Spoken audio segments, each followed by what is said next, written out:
Muy buenos días, soy su profesor José Luis Leandro Ochoa y vamos con la clase número 5 de Ciencias de la Salud. En este caso nos toca el subtema 1.3, que son niveles de organización del cuerpo humano.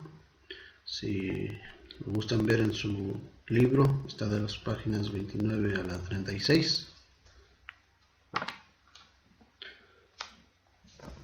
En los niveles de organización del cuerpo humano es un grado de jerarquización que va desde los componentes más simples o sencillos, como el nivel químico, representado por los átomos, también las moléculas, donde están los ácidos nucleicos, ADN, ARN, hasta unión de estructuras más complejas.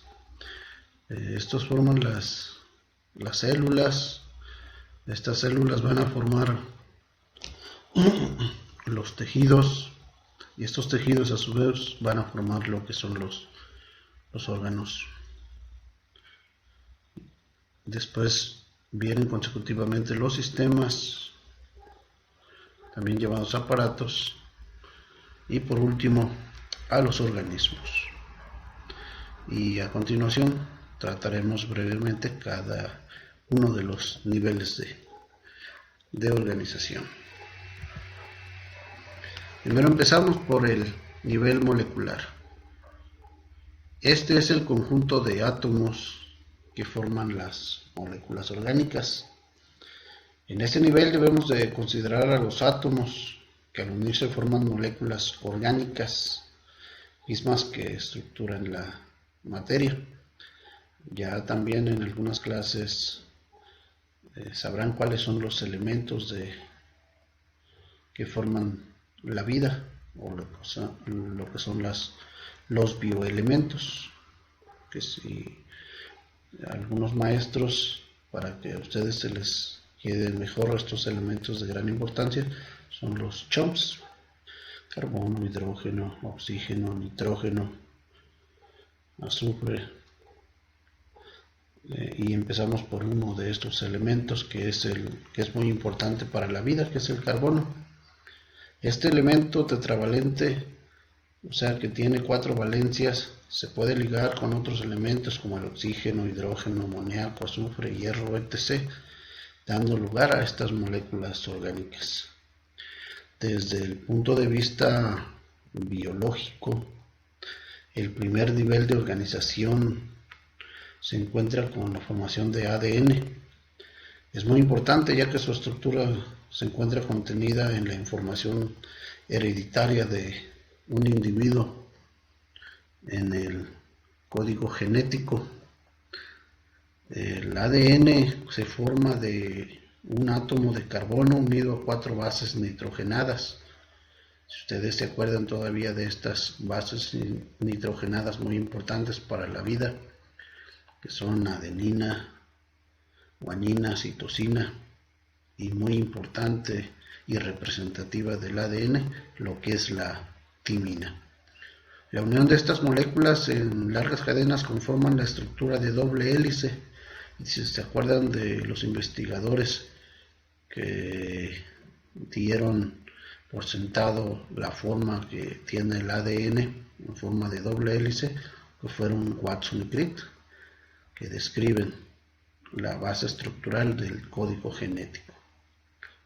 De esta manera, las características de un individuo, tanto su color de los ojos, estatura, complexión, rasgos faciales, determinación del sexo, se ubican de acuerdo a la posición de las cadenas de ADN que tengan la ubicación y repetición de bases nitrogenadas.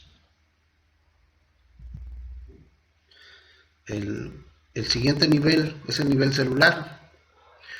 Estas son células características propias, como pueden ser forma, tamaño y función.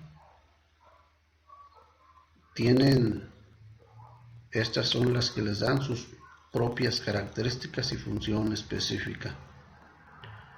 Todos los seres vivos, animales o vegetales, están constituidos por células, razón por la que se le llama unidad de la vida. Existen organismos que están constituidos por una sola célula, como las amebas, o también llamadas las amibas, que es un parásito también en el hombre cuando bebemos agua contaminada. Estos son organismos unicelulares, es decir, una sola célula es el que conforma el individuo. En cambio, los formados por muchas células son seres multicelulares o pluricelulares, como en el ser humano. Cada célula es distinta de otras. Existen múltiples células que tienen propiedades y funciones específicas, lo que nos lleva al concepto de diferenciación y especialización celular.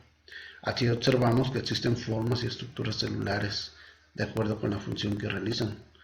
Por ejemplo, una célula muscular es alargada. Su función es la contracción y relajación para producir el movimiento que nosotros requerimos.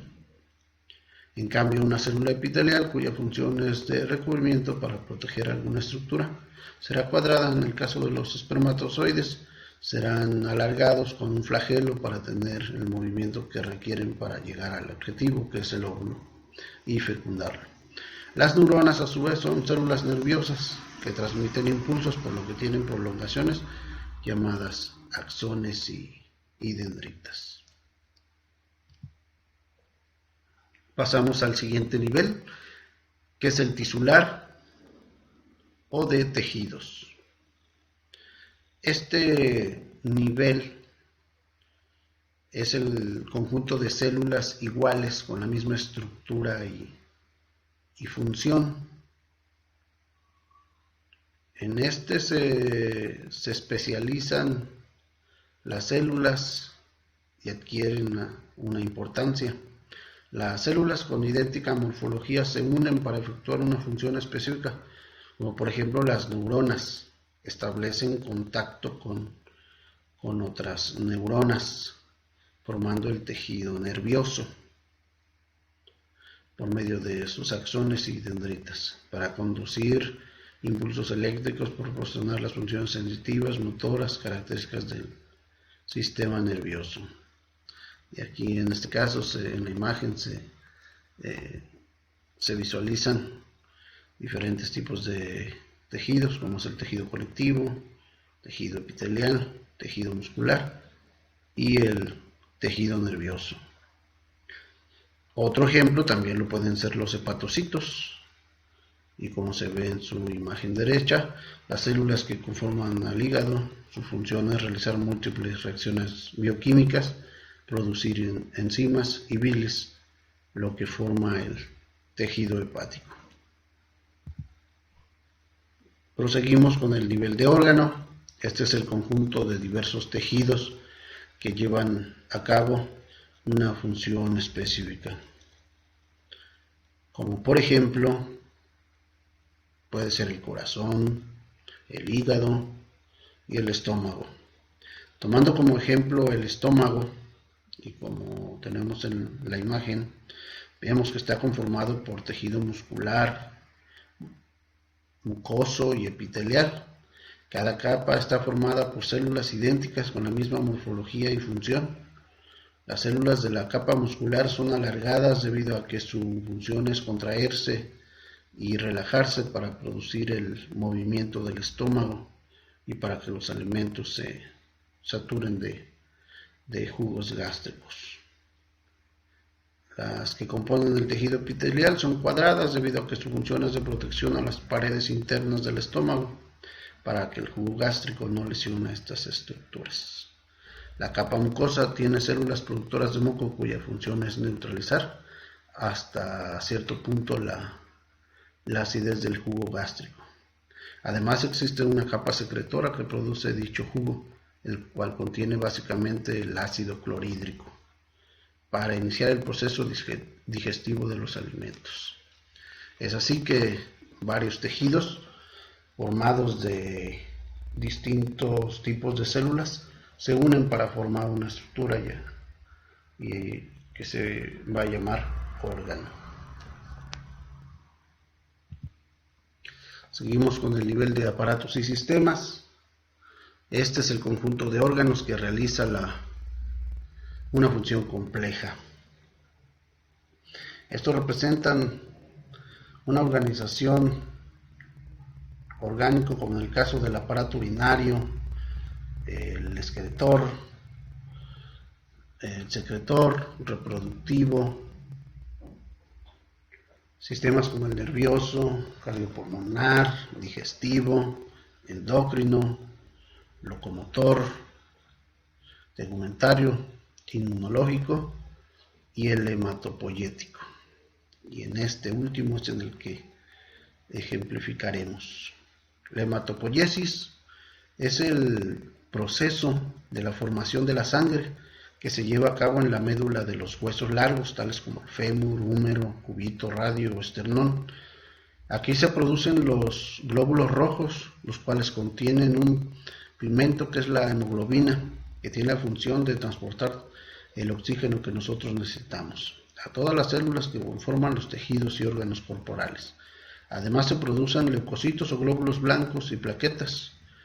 Los glóbulos blancos tienen la función de defendernos de gérmenes que pueden causar alguna enfermedad, y las plaquetas son las células muy importantes para que coagule la sangre y puedan cerrar algunas heridas que presentemos. Y a nivel organismo, este es el funcionamiento de los aparatos y sistemas que lo conforman. Tenemos, digamos, la actividad de todos ellos hace posible que el ser humano esté vivo, y mientras su equilibrio funcional se mantenga, el estado de salud también se conservará. El individuo, formado por conjunto de tejidos, aparatos y sistemas que interactúan, son lo que conforman esta diversidad de organismos, como se ve en la imagen. Un ave, un pez, un reptil como el dragón de Komodo y el mismo humano, la gran diferenciación entre organismos. Ok, entonces seguimos con el lenguaje médico. En lo que se refiere al lenguaje médico, es muy extenso y ahorita trataremos de resumirlo. Existen prefijos y sufijos. En este caso se refieren más a los médicos.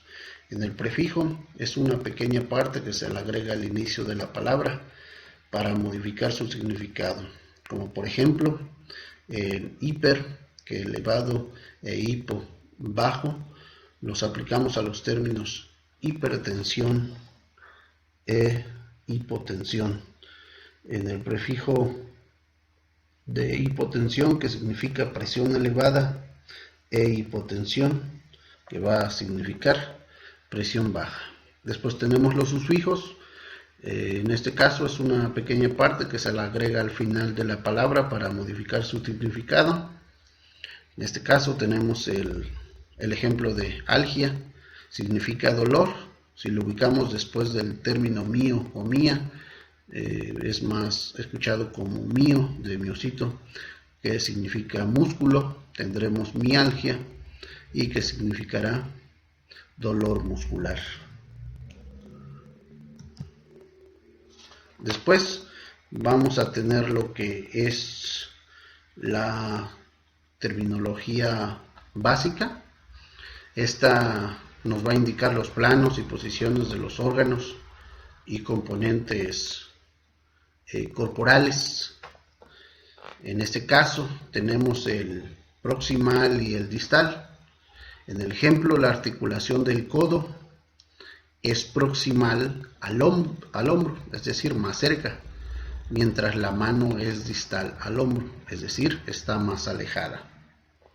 Después tenemos el craneal y el caudal. En este ejemplo, la cabeza es craneal y los pies son caudales. Después viene el superficial y el profundo.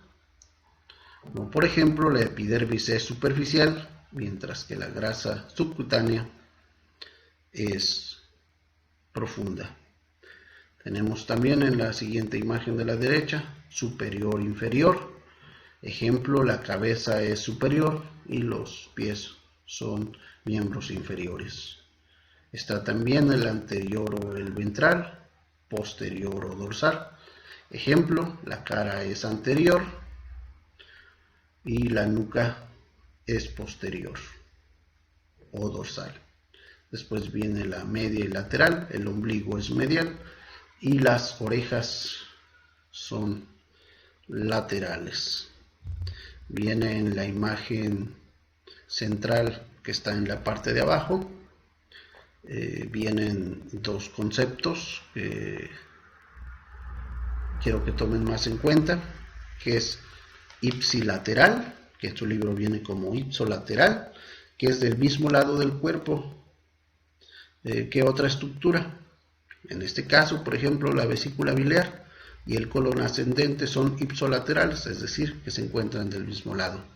Y en su imagen se ve como la pierna derecha e izquierda son ipsilaterales o ipsolaterales, que están del mismo lado. Sin embargo, cuando se habla de contralaterales, que es del lado opuesto al cuerpo respecto a otra estructura, como por ejemplo el colon ascendente y el descendente, son contralaterales, es decir, que son contrarios. Y en este caso, como se ve ahí en su imagen, son contralaterales, el brazo izquierdo con el pie derecho, son contralaterales. Bueno, muchachos, muchas gracias por su atención. Cualquier duda estaré al pendiente. Que pasen un bonito día.